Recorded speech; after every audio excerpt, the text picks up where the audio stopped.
I think I did that right. I think so too, but here she is, and we are glad of it. Yes.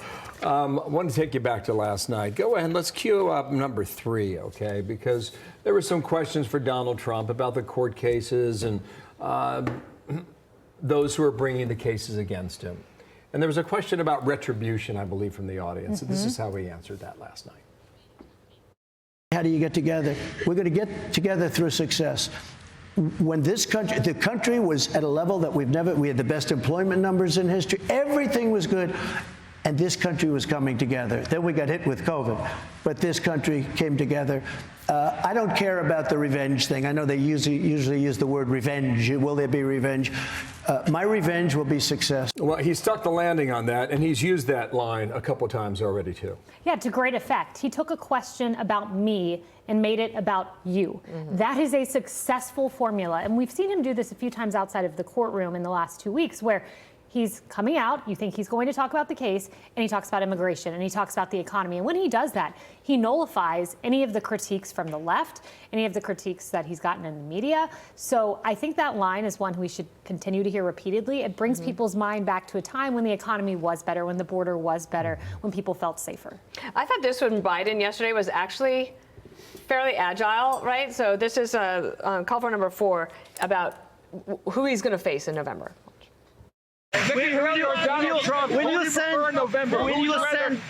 you rather challenge in November? Nikki Haley or Donald Trump? Oh, I don't care. You know, it's sort of like I'm confident, and that's you don't really usually see that, and you know I hate that shot with the yes, in front of the helicopter. But that I thought was actually effective for President Biden. Yeah, treat it dismissively. I agree. Look, the age concern is a serious one. Let your allies litigate that case for you. We know he takes age coverage seriously. There was a CNN report that his press shop puts a tally together of all the times age was mentioned. That was last year that came out. So he knows it's a legitimate criticism, but for him to treat it dismissively and confidently, I think is the right response. On that same topic, roll this now. Americans and how they grade Joe Biden.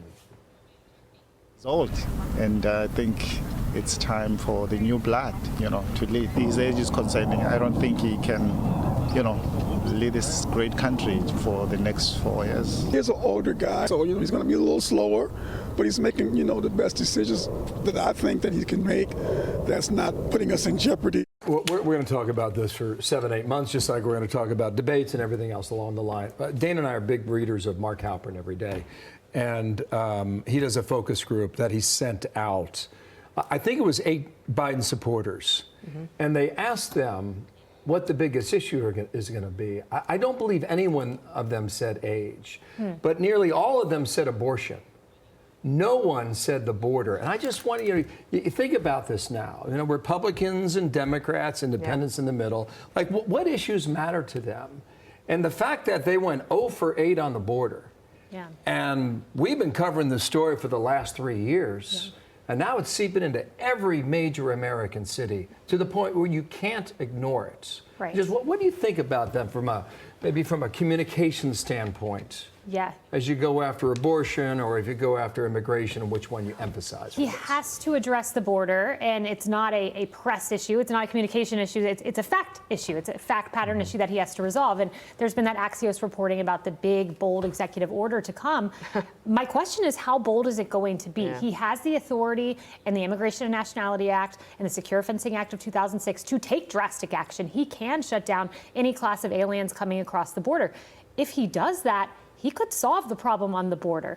But does he create a problem with progressives, the Jayapals of the world, the folks who are already unhappy with some of the actions he's taken? So it's an interesting fact issue that he has to resolve, and then an interesting political one, should he resolve the number of people coming across the border. So I was saying last night, I'll make a comment, that Chris LaSavita, who works for President Trump now, he was the mastermind of the Swift Boat Veterans for Truth in 2004, which destroyed John Kerry's candidacy at the end. Do you not think that Chris LaSavita can take all of this video and make an ad that even if Joe Biden's executive order is very bold and makes all the progressives mad, will it convince everybody else that this didn't just happen for 3 years? Right. I mean, look, we've got a long time till November. Months and months is an eternity of time. However, My question still becomes, do you isolate the progressives? I think they come home. I think They will. progressives come home at the end of the Probably. day. But you got to resolve the Like problem. hold their nose and vote. Yes. All right. But They what don't come a home. way to go into an election. Yes. All right, Great Kayleigh, to have you on. Thank See you. you at Good to be Outnumbered? here. Yes. See you on Outnumbered. Thank you, Kayleigh. I'm Steve Ducey. I'm Brian Kilmeade. And I'm Ainsley Earhart. And click here to subscribe to the Fox News YouTube page to catch our hottest interviews and most compelling analysis.